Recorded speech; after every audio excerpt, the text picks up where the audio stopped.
इस प्रकार के विद्यालय पूरे देश में 26,500 के लगभग छोटे बड़े विद्यालय चल रहे हैं। यह विद्या भारती संस्थान के अंतर्गत चलता है और विद्या भारती पूर्णतः निजी विद्यालय हैं, किसी भी प्रकार की सरकारी सहायता नहीं लेते हैं और संसार का सबसे बड़ा निजी विद्यालय का संगठन है। इतने बड़े विद्यालय को प्रारंभ करने की, इतने बड़े संस्थान को प्रारंभ करने की आवश्यकता क्यों पड़ी, इस पर हमें विचार करने की आवश्यकता है। हमारे देश में इंजीनियर, डॉक्टर, प्रोफेसर, मग सिंह जी जैसे प्रधानाचार्य, शिक्षाविद, ऐसे लोग तैयार करने वाले विद्यालयों की कोई कमी नहीं है। और वैसे हमारा देश है, यह शिक्षा के क्षेत्र में बहुत आगे बढ़ा हुआ है। आप अमेरिका चले जाओ, इसरो चले जाइए, रूस में चले जाइए, वैज्ञानिक संस्थानों में चले जाइए, वहाँ पर जो कार्य करने वाले श्रेष्ठ लोग हैं, अधिकारी उन देशों के भी होंगे, लेकिन जो लोग बुद्धिमान हैं उन सब में, कार्य करने वालों में, निष्ठा में सबसे अधिक यदि कोई काम करने वाले लोग मिलेंगे वो भारतीय मिलेंगे। तो हमारे यहाँ शिक्षा की कमी नहीं है और कमी थी भी नहीं, फिर इन आदर्श विद्या मंदिरों की क्यों आवश्यकता पड़ी। राष्ट्रीय स्वयंसेवक संघ, हम सब ने नाम सुना होगा, उसके कार्यकर्ताओं ने 1952 में बैठ करके यह विचार किया कि हमारी जो शिक्षा पद्धति है ये किस दिशा में जा रही है। इंजीनियर, डॉक्टर तो खूब तैयार हो रहे हैं, लेकिन इस शिक्षा के अंदर जो शिक्षा संस्कारों की कमी है, इसको पूरा करना पड़ेगा।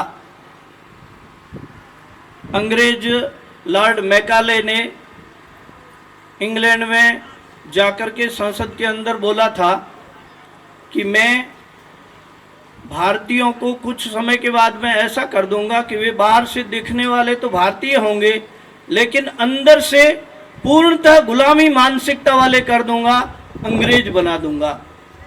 और उन्होंने योजनाबद्ध रूप से हमारे यहाँ अंग्रेजियत को इतना फैलाया कि आज भी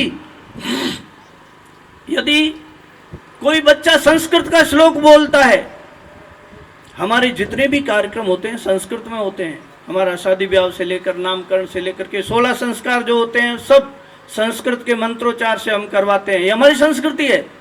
लेकिन संस्कृत का मंत्र यदि बच्चे घर आकर के बोलते हैं तो माता पिता नाक भौं सिकोड़ लेते हैं। लेकिन अंग्रेजी के अंदर ट्विंकल ट्विंकल लिटिल स्टार छोटी सी कविता बोलता है, गर्व से सीना चौड़ा करके बोलते हैं देखो हमारे बच्चे को अंग्रेजी आती है। ये मानसिकता हमारी पैदा हुई है, ये ऐसे ही नहीं हुई है, इसके पीछे बहुत लंबा योजना से काम किया गया है अंग्रेजों के द्वारा। खैर इस प्रकार बात बड़ी हो जाएगी, लेकिन मेरा निवेदन ये है कि संघ के उन कार्यकर्ताओं ने 1952 में बैठ करके सोचा और एक छोटे से झोंपड़े के अंदर 8 बच्चों को लेकर के शिशु मंदिर, उत्तर प्रदेश में आदर्श विद्या मंदिर को शिशु मंदिर के नाम से जाना जाता है, शिशु मंदिर प्रारंभ किया और वह आज 1977 में विद्या भारती का रूप लिया और आज वह विशाल वट वृक्ष की तरह खड़ा है और संस्कार दे रहा है। संस्कार हमारे देश में हम मानते हैं 16 संस्कार होते हैं। पहला जो संस्कार होता है मां के गर्भ से ही प्रारंभ होता है।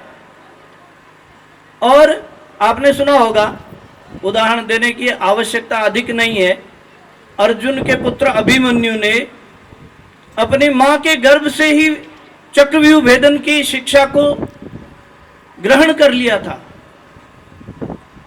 हम ये सोचते हैं कि बच्चा बड़ा हो जाएगा बाद में सुधर जाएगा, बाद में नहीं सुधरता है। संस्कार मां के गर्भ से प्रारंभ करने पड़ते हैं और तब जाकर के ऐसे शिवाजी महाराणा प्रताप तैयार होते हैं।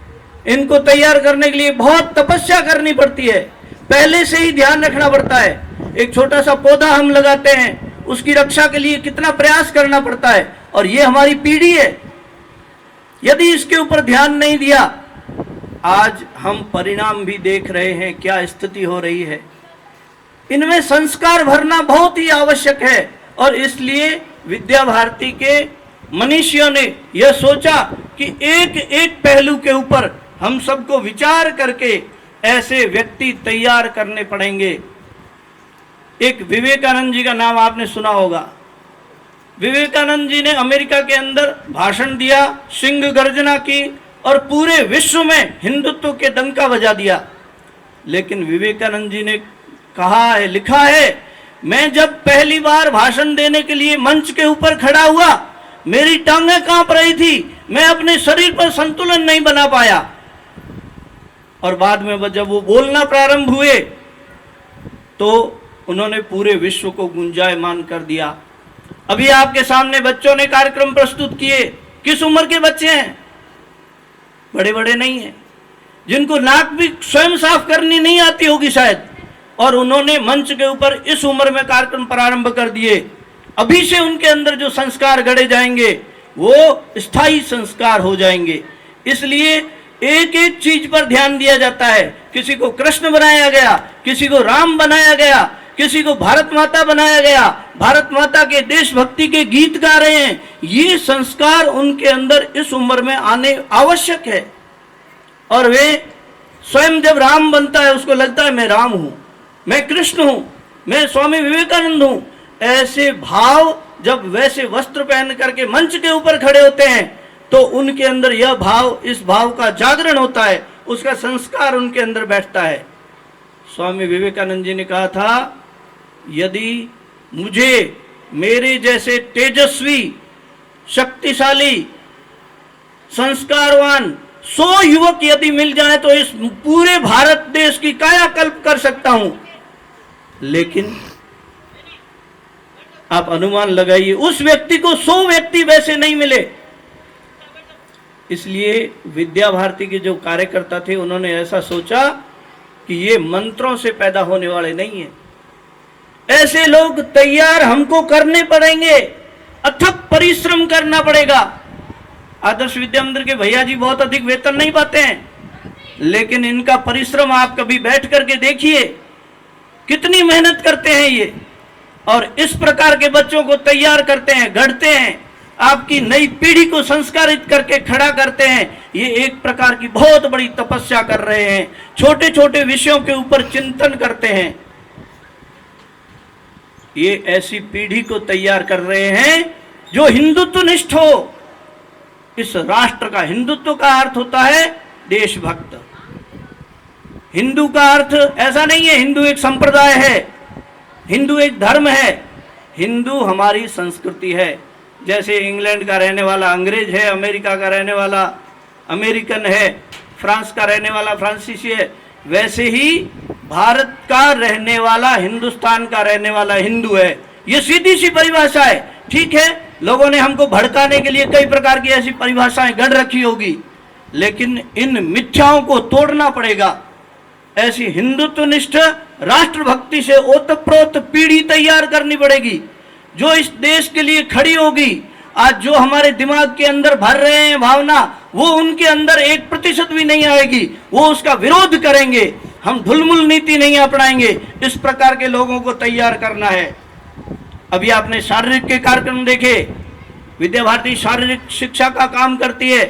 छोटे छोटे बच्चों ने 20-25 फुट ऊंचाई तक पिरामिड करके आपके सामने प्रदर्शन किया, एकदम निडर होकर के। ऐसे सुंदर कार्यक्रम ये, और यहाँ एक विशेषता देखी होगी आपने, कुछ प्रतिभाओं को, होशियार बच्चों को, शरीर से बलिष्ठ बच्चों को लाकर के कार्यक्रम नहीं कराया गया है। आप में से सभी लोग अध्यापक, अभिभावक हैं, आप सबको पता होगा, आपके सभी बच्चों का नंबर आ रहा है, प्रत्येक बच्चा इसके अंदर भागीदारी ले रहा है। सबके अंदर ये संस्कार आने चाहिए, अधिकतम संख्या में भाग लेना, ये बहुत बड़ी बात है। भगत सिंह जी यहाँ बैठे हैं, सीनियर सेकेंडरी में प्रिंसिपल रहे हैं। हम प्रतिभाओं को छांट छांट करके कार्यक्रम करवाते हैं, लेकिन यहाँ छांट करके नहीं, सभी को कार्यक्रम करने अनिवार्य है।